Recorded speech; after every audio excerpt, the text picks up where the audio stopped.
Yan po. Ay, ito na yung pagtakas, sir. Opo, ma'am. Tinakas talaga Suzuki Raider 150cc. Opo. So, hindi Ayun, no? pinaandar, parang tinutulak, tapos merong isa pa na nakamotor din na parang umaalalay. Pero nakikita natin siya rin, parang inilabas siya sa isang parang compound.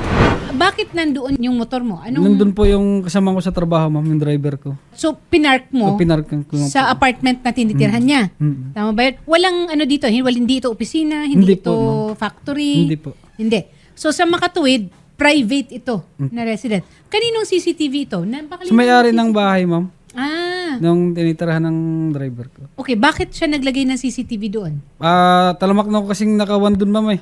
Kaya lagi na po niyang ng CCTV. Pang ilan ka? Sabi mo, Pangatlo po, may gamit na ninanakawan din. bukod sa motor, mga gamit rin. Mm. Siguro parang minamanmanan at alam siguro kung ano ang mga lumalabas-pasok doon. Hindi kaya isa rin taga ron? May informant kaya? Baka nga ganun ang nangyari, ma'am, Oo. na Pero bukod sa motor, may iba pang mga gamit tulad Opo. ng kalan, rice cooker gamit, mga damit, tsaka pinapatulan pati rice cooker. Opo. Tindi Tsaka naman napakaaga pa po, ma'am, nung pagnanakaw ng motor. Alas 9 pa ng gabi. na i-report ito sa kapulisan.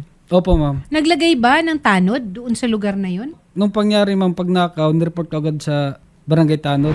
Na i-report ito at napablatter ito. Opo, ma'am, ng Okay. barangay. Meron bang mga lead? Ano ang sabi ng kapulisan? Nakausap ko po si Investigador Albayra doon sa Real ng Kalamba, Makiling. Sabi na niya nung Sabado, balik ako ng Lunes. Bago ba yung motor mo? Hindi na po, ma'am. Kaso, Maganda pa gulong. maganda pa po yung motor mo. Baka bago pa yung gulong. Pinapakintab ko po lagi. yan. Pinapakintab mo. Talagang Ginagamit sa panliligaw. hindi, ma'am, kasi may asawa na po ako. Pinapagalitan na nga ako ng asawa ko, ma'am, eh. Ligawan mo ang asawa mo. Hindi dapat tumitigil ang panliligaw sa asawa. At Di ba, Sharif? bakit daw ako nagpabaya ng gamit? Sabi ko, kasalanan ko rin naman. Ano ba trabaho mo? Tracking po, ma'am, ng motor. Tapos ninakawan ka ng motor. Opo, ma'am. Magandang hapon po, sir. Meron po ba tayong update dito? Kasi mukhang hindi po ito ang unang pagkakataon na merong ninakaw doon sa lugar po na yon. Specifically, yung Hindi lang area po na talaga yon. yan. Yes, ma'am, hindi lang po talaga yan ang nawalan. Meron pong isang lumapit sa amin dito. Nagpark lang saglit. Naiwan na susi pag mabadali kasi buntis yung asawa. Oo. Nagpunta dito sa aming station, then na-verify namin. Hinabol po. Alam niyo mo, na-recover po namin sa munting lupa po, ma'am. Okay. Kasama ko yung tao. Opo, ma'am. Kasi tuloy-tuloy po yung aming pagpapalo up, ma'am. Oh, very good Ayun naman po kayo kasi dyan. makikita Paano po- ito? Mm-mm. Opo, ma'am, tuloy-tuloy pa rin po yan. Kasi nga po, ma'am, may mga person of interest na po kaming tinitingnan Okay.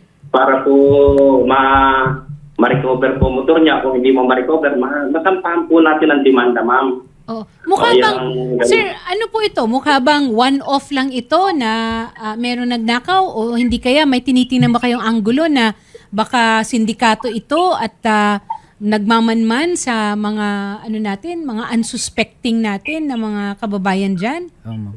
Ma'am, base po sa nakita namin nung unang na-recover namin, talaga itong mga magnanakaw na ito ay talagang dumadayo po at naghahanap ng mga yung Dumadayo. park unattended. Okay. Park unattended po, ma'am. So, kaya nga po yung isa namin na-recover sa Muntinlupa, na-recover namin po dahil na rin po nahuli siya ng Muntinlupa at papalo po namin, nahuli siya ng Muntinlupa. Nagkataon naman yung ID ng tao sa motor ay nailigay niya sa wallet niya. Ayun. Kaya nung na-recover po namin itong motor, at the same time, nakakulong po siya doon. Nakipag-coordinate po sa Muntinlupa, nakakulong po yung isang tao. Kaya tuwan-tuwa rin po yung tao. Kaya yun po yung mga karnaper na talagang tuloy-tuloy po namin talaga yan na sinasusubaybay po kami dahil ka po sa mga nangyayaring ganun po na nakitang park unattended bago hindi nakala. Yung po mga pagkakataon po nila, ma'am. Baka po pwede ninyong tingnan kung may mga kasabwat ito o di kaya baka Opo, ma'am. nakalabas, baka Opo, nakapag-bail. ma'am. Tsaka po, pwede po siyang pumunta po rito ako na po rektahin niya. Kasi ako po rektahin niya. Then, aalalayan po siya ng personally para po yung Ayun. motor niya kung hindi mo ma-recover. masampahan po natin ang demanda yung mga tao pong gumagawa niyan po. Meron po ba tayo na coordination with the barangay kaya para yung mga tanod, o di kaya baka maganda po magpalagay kayo ng police visibility lang doon, may parang tent? Opo, ma'am. Oo. Ma'am, bali po, kami po nagmamaximize na po ng tao. Ang naging problema po, medyo napakalaki ng Kulang. area po namin. Maximize na po ang tao namin. So nakikipag-coordinate po kami sa barangay Yes. para po naman po itong ating mga BPSO ay makatulong din po sa amin. Yun.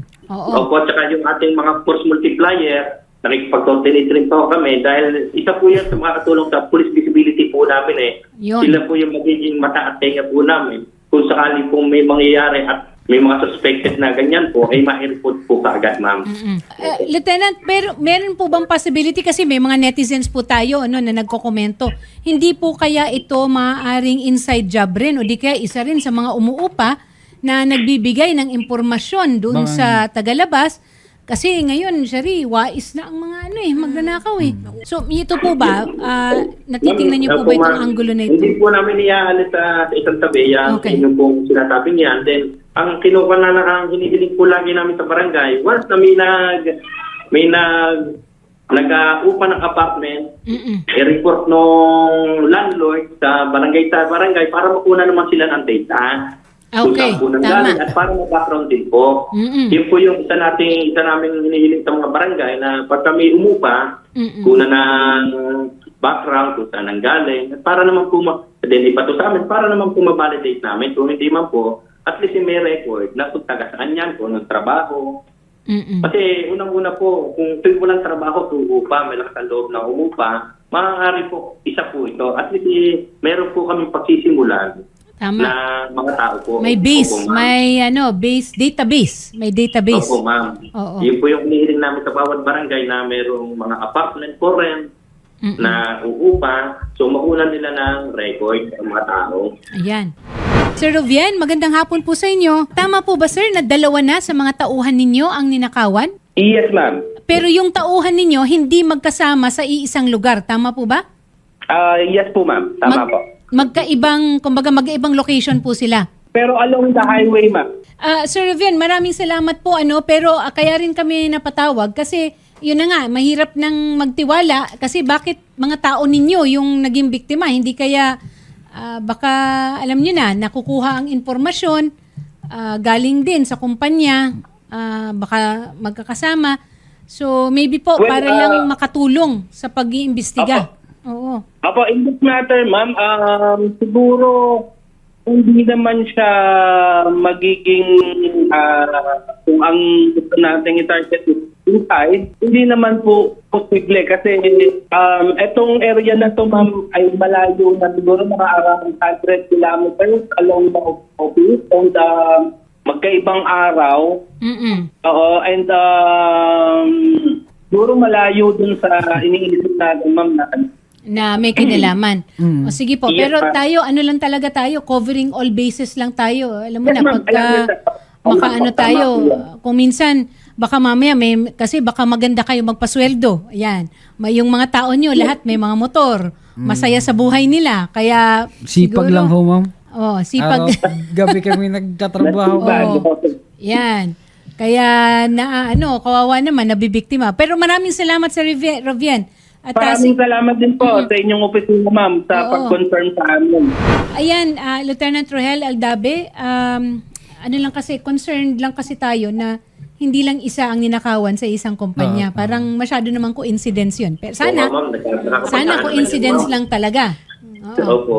Tapos, ma'am, ang namin po nagiging programa po sa amin dito sa Calamba Police Station, aming police community relation, nakikipag-coordinate sa barangay, na nagbabandilyo po sila para po sa pag-iingat ng ating mga motor.